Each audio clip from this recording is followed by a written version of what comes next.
नमस्कार दोस्तों, मैं हूं परविंदर सैनी।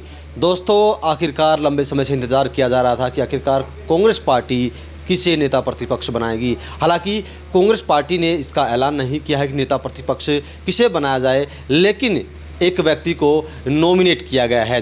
जब तक कांग्रेस पार्टी आधिकारिक रूप से किसी को नेता प्रतिपक्ष नहीं चुनती है, तब तक वो नामित व्यक्ति जो है नेता प्रतिपक्ष की भूमिका निभाएगा।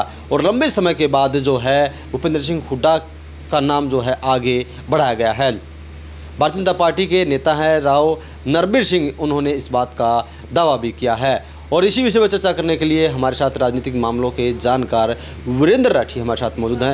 राठी साहब, आपका कार्यक्रम में स्वागत है। बहुत बहुत धन्यवाद और सभी दर्शकों को मेरी तरफ से नमस्कार। राठी साहब, लंबे समय से कहा ही जा रहा था कि नेता प्रतिपक्ष का चुनाव हो और सरकार ने पहले रिमाइंडर भेजा, उसका जवाब नहीं मिला। अब सरकार ने टाइम बाउंड रिमाइंडर भेजा था कि आपको इस टाइम के अंदर नेता प्रतिपक्ष का चुनाव करना है, लेकिन चुनाव अभी भी नहीं हुआ। तो क्या रणनीति है कांग्रेस पार्टी की ऐसी? हमने पहले एक वीडियो के अंदर जैसे चर्चा किया था कि भाजपा सरकार जो है सुप्रीम कोर्ट में जा सकती है, और इसी प्रकार का पत्र भाजपा सरकार ने सुप्रीम कोर्ट में ना जा करके कांग्रेस पार्टी के नेताओं को लिखा था। उसका कोई जवाब संतोषजनक नहीं आया था और न ही नेता विपक्ष प्रतिपक्ष का चयन किया गया। फिर सरकार ने दोबारा एक रिमाइंडर भेजा और वो समय उसके अंदर बाउंड किया गया कि इतने समय के अंदर आप अपना कोई न कोई नाम फाइनल करके दीजिएगा।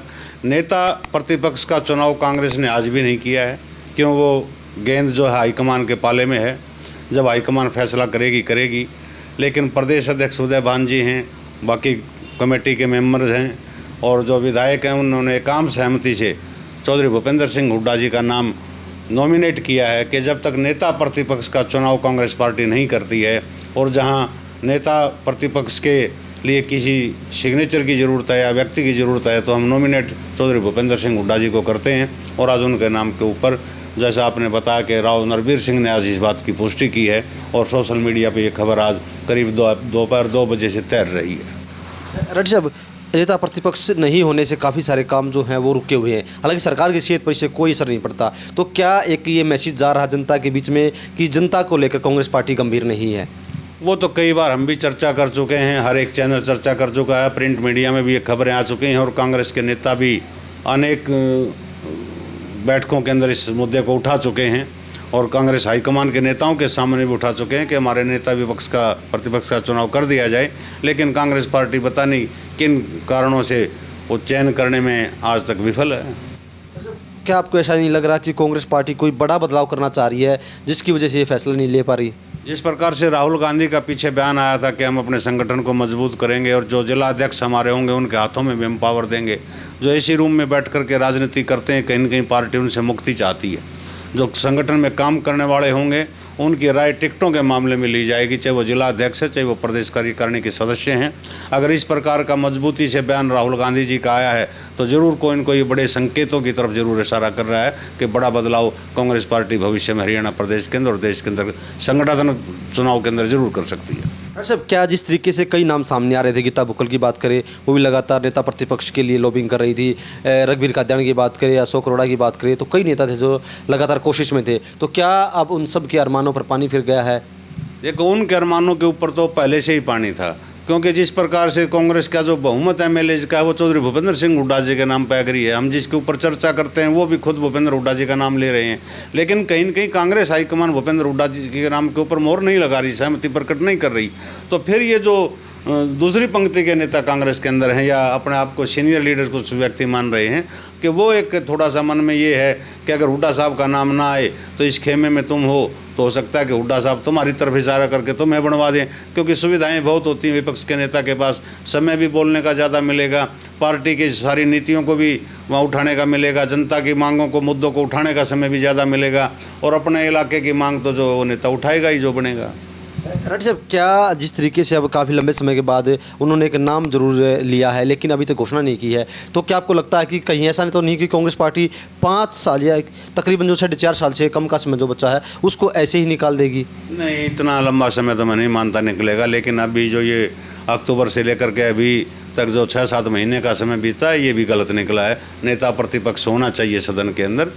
और उसकी एक आइडेंटिटी होती है, पार्टी की आइडेंटिटी होती है। पार्टी को हाउस के अंदर एक लीडर की आवश्यकता होती है, वो कोई न कोई नाम तय कर लेना चाहिए था। लेकिन आज चलो इतनी शुरुआत हुई है, हो सकता है निकट भविष्य के अंदर पूरी ताकत भी इनको मिल जाए और पार्टी इनको घोषित भी कर दे या किसी और का नाम की घोषणा भी कर दे। जैसे अगर हम प्रदेश की बात करें तो कांग्रेस के कई नेताओं के साथ एक के बाद एक घटनाएं घटी हैं। रोहतक की बात करें या हम कुरुक्षेत्र की बात करते हैं, तो क्या ये घटनाएं अपने आप हुई हैं या इनके पीछे कोई ना कोई कारण रहा है? हरियाणा की राजनीति के ऊपर पता नहीं कुछ दिनों से ग्रहण सा लगा हुआ है। पहले विधानसभा का सेशन चला था तो बड़े सीनियर नेता दादा राम कुमार गौतम और हरियाणा सरकार के मंत्री डॉक्टर अरविंद शर्मा जी के बीच में तीखी और असंवरणीय टिप्पणी एक दूसरे के ऊपर सदन के अंदर हुई थी। फिर आप बात देखेंगे तो अजय और अभय के बीच में जो छिड़ी हुई है जुबानी जो तुम पैजार, हम उसको कह सकते हैं, बार बार इन शब्दों का वो प्रयोग उधर से आ रहा है, तो वो भी बड़ा ही दुर्भाग्यशाली मैं मानता हूँ राजनीति के अंदर। और आज इस प्रकार से दीपेंद्र हुड्डा जी रोहतक के अंदर शायद थे और वहाँ डीसी साहब के साथ डीसी साहब को उन्होंने कहना पड़ा कि मैं अपने आप मीटिंग कर लूँगा, आप चले जाइए। कुछ दिन पहले हरियाणा सरकार के एक मंत्री आए हुए थे, तो उसमें कांग्रेस के 2 विधायक शकुंतला खट्टक और बीबी बत्रा जी भी थे और वो मंत्री जी भी थे और भाजपा के जिला अध्यक्ष वहाँ थे। तो कुर्सी के लिए थोड़ा सा आपस में कहा सुनी हुई, वो वीडियो भी वायरल हुई। आज इस प्रकार से कुरुक्षेत्र जिले के अंदर बड़े नेता कांग्रेस के अशोक अरोड़ा जी, उनका कुछ पार्षदों के साथ बल्कि मारपीट तक की वीडियो वायरल हुई है।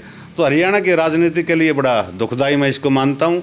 जो हमारे सीनियर नेता हरियाणा प्रदेश के समझदार नेता हैं कि इस प्रकार की घटनाओं से उनको बचना चाहिए।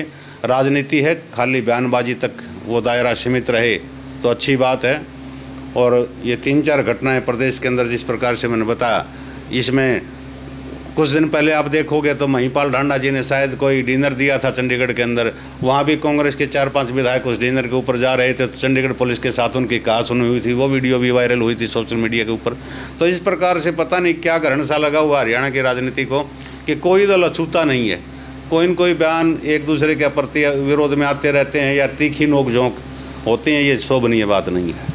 सब एक जिस तरीके से सीएम नायब सैनी ने पहले मनोहर लाल जी ने शुरुआत की थी कि सभी विधायकों को 5 करोड़ रुपए दिए जाएंगे, तो वहीं सेम पैना है वो 5 करोड़ रुपए उस हल्के का जो प्रतिनिधित्व करने वाले लोकल गांव के सरपंच प्रतिनिधि हैं या ब्लॉक समिति सदस्य हैं या जिला परिषद के सदस्य हैं, या गांव-गांव से एक बायोडाटा लिया जाए कि किस गांव के अंदर मुख्य रूप से किस चीज़ की कमी है और किस चीज़ की ज़रूरत है। ज़रूरतें बहुत सी हैं, लेकिन उसमें प्राथमिकता देखी जाए कि किस काम के लिए तुरंत पैसा चाहिए, वो पैसा वहाँ लगना चाहिए। जरूरी नहीं है कि विधायक के हाथ से ही लगे।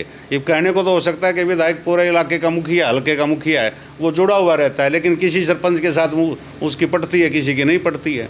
तो कहीं न कहीं ये घोड़माड़ वहाँ भी चलता है। वहाँ भी मेयर तेर में ज़्यादा की जो इसका चहेता होता है वो ज़्यादा पैसे बांट देता है उस आदमी को, और दूसरा जो उसका विरोधी खेमा होता है उसको पैसे कम मिलते हैं। तो इस चीज़ का मैं मानता हूं कि जो 5 विकास कामों के लिए पैसा दिया अच्छी बात है, लेकिन उसमें पंचायतों का प्रतिनिधित्व होना चाहिए। मेरा कहना साफ रूप से ये है। चलिए दोस्तों, लंबे समय से इंतज़ार ज़रूर था कि नेता प्रतिपक्ष का चुनाव किया जाए, लेकिन चुनाव नहीं हुआ है। लेकिन एक व्यक्ति का नाम जरूर जो है वो आगे बढ़ाया गया है कुछ समय के लिए, जब तक नेता प्रतिपक्ष का चुनाव नहीं होता है। और दूसरी तरफ अगर बात करें तो प्रदेश में लगातार एक के बाद एक ऐसी घटनाएं हो रही हैं जो हर किसी को आश्चर्य में ज़रूर डाल रही है। डॉक्टर साहब, इन तमाम विषयों में चर्चा करने के लिए आपका बहुत बहुत धन्यवाद। बहुत बहुत शुक्रिया।